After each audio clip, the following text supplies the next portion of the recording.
Chapter 18 of Wuthering Heights by Emily Bronte. The 12 years, continued Mrs. Dean, following that dismal period were the happiest of my life.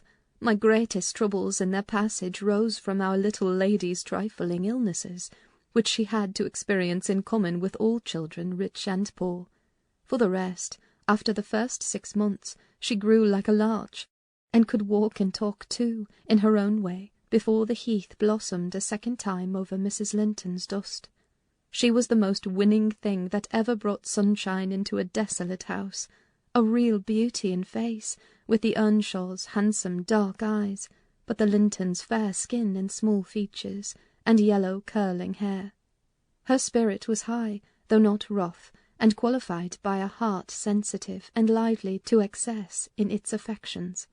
That capacity for intense attachments reminded me of her mother. Still she did not resemble her, for she could be soft and mild as a dove, and she had a gentle voice and pensive expression.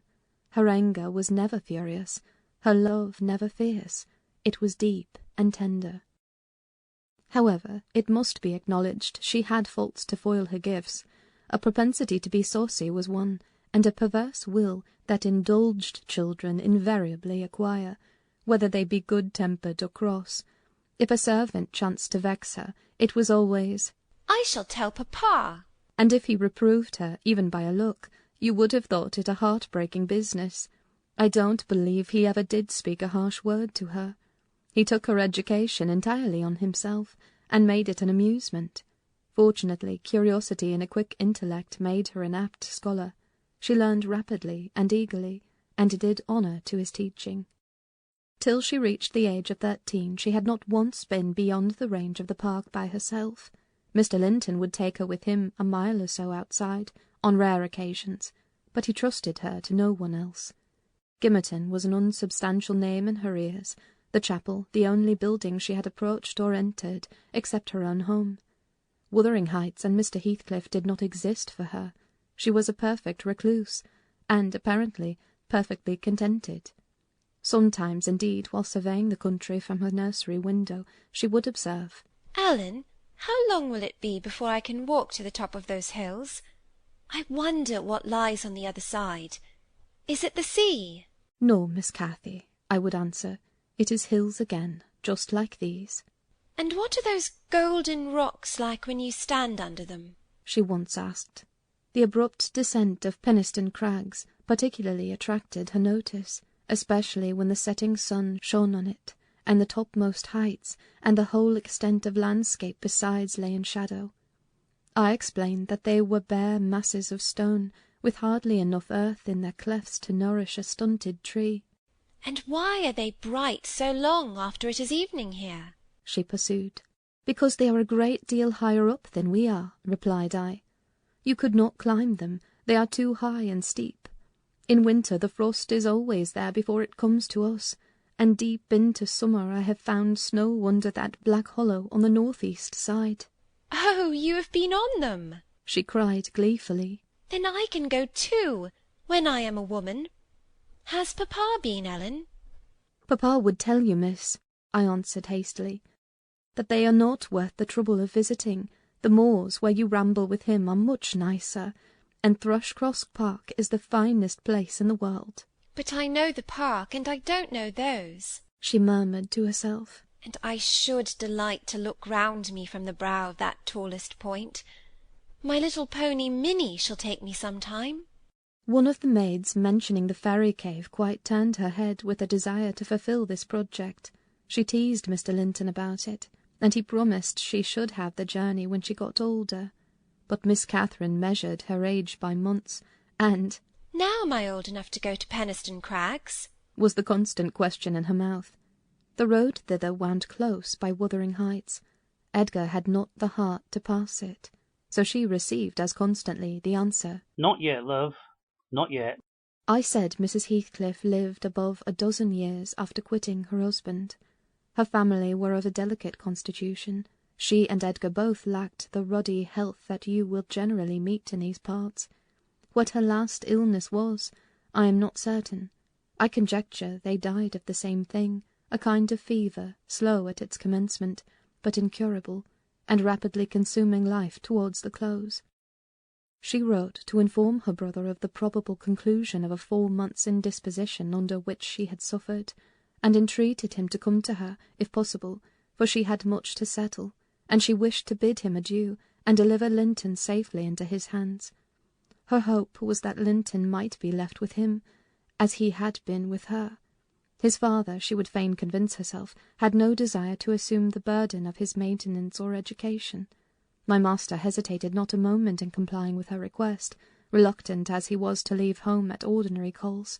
He flew to answer this, commanding Catherine to my peculiar vigilance in his absence, with reiterated orders that she must not wander out of the park. Even under my escort he did not calculate on her going unaccompanied. He was away 3 weeks. The first day or two my charge sat in a corner of the library, too sad for either reading or playing. In that quiet state she caused me little trouble, but it was succeeded by an interval of impatient fretful weariness, and being too busy and too old then to run up and down amusing her, I hit on a method by which she might entertain herself. I used to send her on her travels round the grounds, now on foot and now on a pony, indulging her with a patient audience of all her real and imaginary adventures when she returned. The summer shone in full prime, and she took such a taste for this solitary rambling that she often contrived to remain out from breakfast till tea, and then the evenings were spent in recounting her fanciful tales. I did not fear her breaking bounds, because the gates were generally locked, and I thought she would scarcely venture forth alone, if they had stood wide open. Unluckily, my confidence proved misplaced. Catherine came to me one morning at 8 o'clock, and said she was that day an Arabian merchant going to cross the desert with his caravan, and I must give her plenty of provision for herself and beasts, a horse and 3 camels, personated by a large hound and a couple of pointers. I got together good stores of dainties, and slung them in a basket on one side of the saddle, and she sprang up as gay as a fairy, sheltered by her wide-brimmed hat and gauze veil from the July sun, and trotted off with a merry laugh, mocking my cautious counsel to avoid galloping, and come back early. The naughty thing never made her appearance at tea. One traveller, the hound, being an old dog and fond of its ease, returned, but neither Cathy nor the pony nor the 2 pointers were visible in any direction. I dispatched emissaries down this path and that path, and at last went wandering in search of her myself. There was a labourer working at a fence round a plantation on the borders of the grounds. I inquired of him if he had seen our young lady. "I saw her at morn," he replied. "She would have me to cut her hazel switch, and then she leapt her galloway over the hedge yonder, where it is lowest, and galloped out of sight." You may guess how I felt at hearing this news. It struck me directly she must have started for Penistone Crags. "What will become of her?" I ejaculated, pushing through a gap which the man was repairing, and making straight to the high road. I walked as if for a wager, mile after mile, till a turn brought me in view of the heights, but no Catherine could I detect, far or near. The crags lie about 1.5 miles beyond Mr. Heathcliff's place, and that is 4 from the Grange, so I began to fear night would fall ere I could reach them. And what if she should have slipped in clambering among them, I reflected, and been killed, or broken some of her bones? My suspense was truly painful, and at first it gave me delightful relief to observe, in hurrying by the farmhouse, Charlie, the fiercest of the pointers, lying under a window, with swelled head and bleeding ear. I opened the wicket and ran to the door, knocking vehemently for admittance. A woman whom I knew, and whom formerly lived at Gimmerton, answered. She had been servant there since the death of Mr. Earnshaw. "Ah," said she, "you're come a-seeking your little mistress. Don't be frightened. She's here safe, but I'm glad it isn't the master." "He is not at home, then, is he?" I panted, quite breathless with quick walking and alarm. "No, no," she replied. "Both he and Joseph are off, and I think they won't return this hour or more. Step in and rest you a bit." I entered and beheld my stray lamb seated on the hearth, rocking herself in a little chair that had been her mother's when a child. Her hat was hung against the wall, and she seemed perfectly at home, laughing and chattering in the best spirits imaginable to Hareton, now a great, strong lad of 18, who stared at her with considerable curiosity and astonishment, comprehending precious little of the fluent succession of remarks and questions which her tongue never ceased pouring forth. "Very well, miss," I exclaimed, concealing my joy under an angry countenance. "This is your last ride till papa comes back. I'll not trust you over the threshold again, you naughty, naughty girl." "Aha, Ellen!" she cried gaily, jumping up and running to my side. "I shall have a pretty story to tell to-night, and so you found me out. Have you ever been here in your life before?" "Put that hat on and home at once," said I. "I'm dreadfully grieved at you, Miss Cathy. You've done extremely wrong. It's no use pouting and crying. That won't repay the trouble I've had scouring the country after you. To think how Mr. Linton charged me to keep you in, and you stealing off so. It shows you are a cunning little fox, and nobody will put faith in you any more." "What have I done?" sobbed she, instantly checked. "Papa charged me nothing. He'll not scold me, Ellen. He's never cross like you." "Come, come," I repeated. "I'll tie the riband. Now let us have no petulance. Oh, for shame, you 13 years old and such a baby!" This exclamation was caused by her pushing the hat from her head and retreating to the chimney out of my reach. "Nay," said the servant. "don't be hard on the bonny lass, Mrs. Dean. We made her stop. She'd faint have ridden forward, afeard you should be uneasy. Hareton offered to go with her, and I thought she should. It's a wild road over the hills." Hareton, during the discussion, stood with his hands in his pockets, too awkward for speech, though he looked as if he did not relish my intrusion. "How long am I to wait?" I continued, disregarding the woman's interference. "It will be dark in 10 minutes. Where is the pony, Miss Cathy, and where is Phoenix? I shall leave you unless you be quick, so please yourself." "The pony is in the yard," she replied. "and Phoenix is shut in there. He's bitten, and so is Charlie. I was going to tell you all about it, but you are in a bad temper, and don't deserve to hear." I picked up her hat and approached to reinstate it, but perceiving that the people of the house took her part, she commenced capering round the room, and on my giving chase ran like a mouse over and under and behind the furniture, rendering it ridiculous for me to pursue. Hareton and the woman laughed, and she joined them, and waxed more impertinent still, till I cried in great irritation, "Well, Miss Cathy, if you were aware whose house this is, you'd be glad enough to get out." "It's your father's, isn't it?" said she, turning to Hareton. "Nay," he replied, looking down and blushing bashfully. He could not stand a steady gaze from her eyes, though they were just his own. "Whose then? Your master's?" she asked. He coloured deeper, with a different feeling, muttered an oath, and turned away. "Who is his master?" continued the tiresome girl, appealing to me. "He talked about our house and our folk. I thought he had been the owner's son. And he never said miss. He should have done, shouldn't he, if he's a servant?"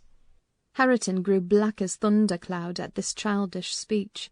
I silently shook my questioner, and at last succeeded in equipping her for departure. "Now get my horse," she said, addressing her unknown kinsman as she would one of the stable boys at the Grange. "and you may come with me.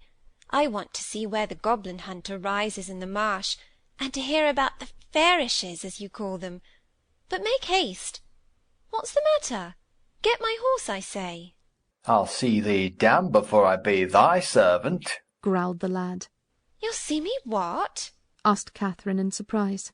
"Damn thou saucy witch," he replied.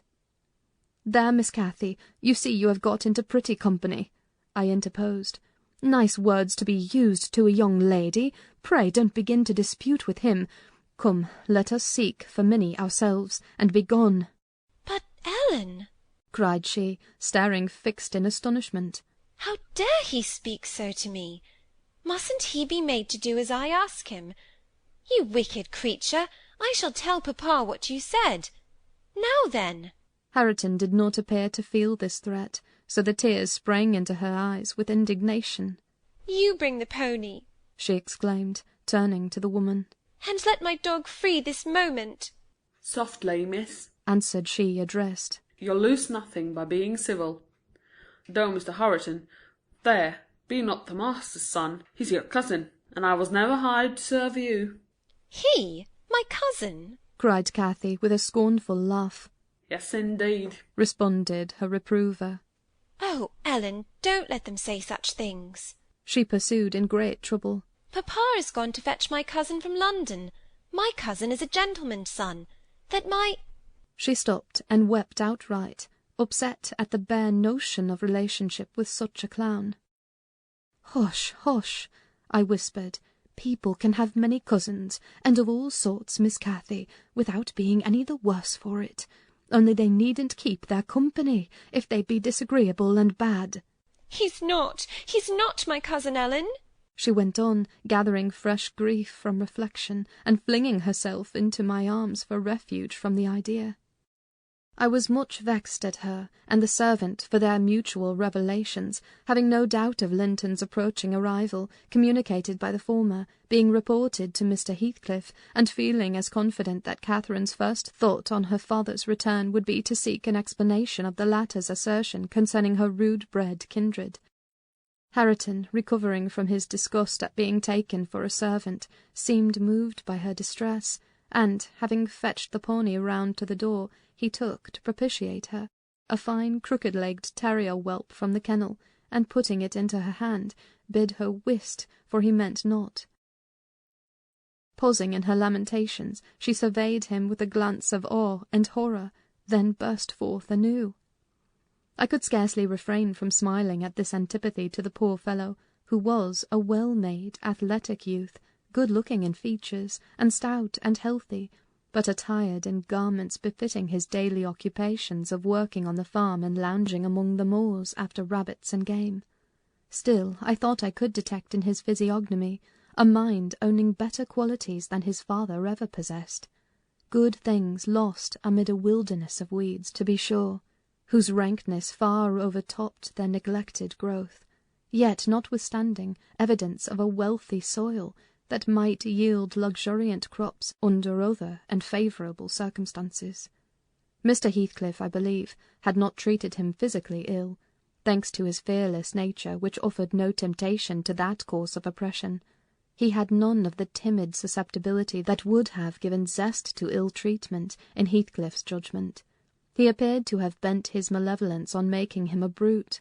He was never taught to read or write, never rebuked for any bad habit which did not annoy his keeper, never led a single step towards virtue, or guarded by a single precept against vice, and from what I heard, Joseph contributed much to his deterioration by a narrow-minded partiality which prompted him to flatter and pet him, as a boy, because he was the head of the old family, and as he had been in the habit of accusing Catherine Earnshaw and Heathcliff when children of putting the master past his patience, and compelling him to seek solace in drink by what he termed their "afford ways." So at present he laid the whole burden of Hareton's faults on the shoulders of the usurper of his property.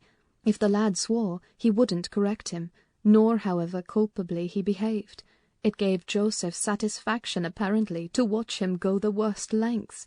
He allowed that the lad was ruined, that his soul was abandoned to perdition, but then he reflected that Heathcliff must answer for it. Hareton's blood would be required at his hands, and there lay immense consolation in that thought. Joseph had instilled into him a pride of name, and of his lineage. He would, had he dared, have fostered hate between him and the present owner of the Heights, but his dread of that owner amounted to superstition, and he confined his feelings regarding him to muttered innuendos and private comminations. I don't pretend to be intimately acquainted with the mode of living customary in those days at Wuthering Heights. I only speak from hearsay, for I saw little. The villagers affirmed Mr. Heathcliff was near, and a cruel hard landlord to his tenants, but the house inside had regained its ancient aspect of comfort under female management, and the scenes of riot common in Hindley's time were not now enacted within its walls. The master was too gloomy to seek companionship with any people, good or bad, and he is yet. This, however, is not making progress with my story. Miss Cathy rejected the peace offering of the terrier, and demanded her own dogs, Charlie and Phoenix. They came limping and hanging their heads, and we set out for home, sadly out of sorts, every one of us. I could not wring from my little lady how she had spent the day, except that, as I supposed, the goal of her pilgrimage was Penistone Crags, and she arrived without adventure to the gate of the farmhouse, where Hareton happened to issue forth, attended by some canine followers who attacked her train. They had a smart battle before their owners could separate them. That formed an introduction. Catherine told Hareton who she was, and where she was going, and asked him to show her the way, finally beguiling him to accompany her. He opened the mysteries of the fairy cave, and 20 other queer places. But, being in disgrace, I was not favoured with a description of the interesting objects she saw. I could gather, however, that her guide had been a favourite till she hurt his feelings by addressing him as a servant, and Heathcliff's housekeeper hurt hers by calling him her cousin. Then the language he had held to her rankled in her heart, she who was always love and darling and queen and angel with everybody at the Grange, to be insulted so shockingly by a stranger. She did not comprehend it, and hard work I had to obtain a promise that she would not lay the grievance before her father. I explained how he objected to the whole household at the Heights, and how sorry he would be to find she had been there. But I insisted most on the fact that if she revealed my negligence of his orders, he would perhaps be so angry that I should have to leave, and Cathy couldn't bear that prospect. She pledged her word, and kept it for my sake. After all, she was a sweet little girl. End of chapter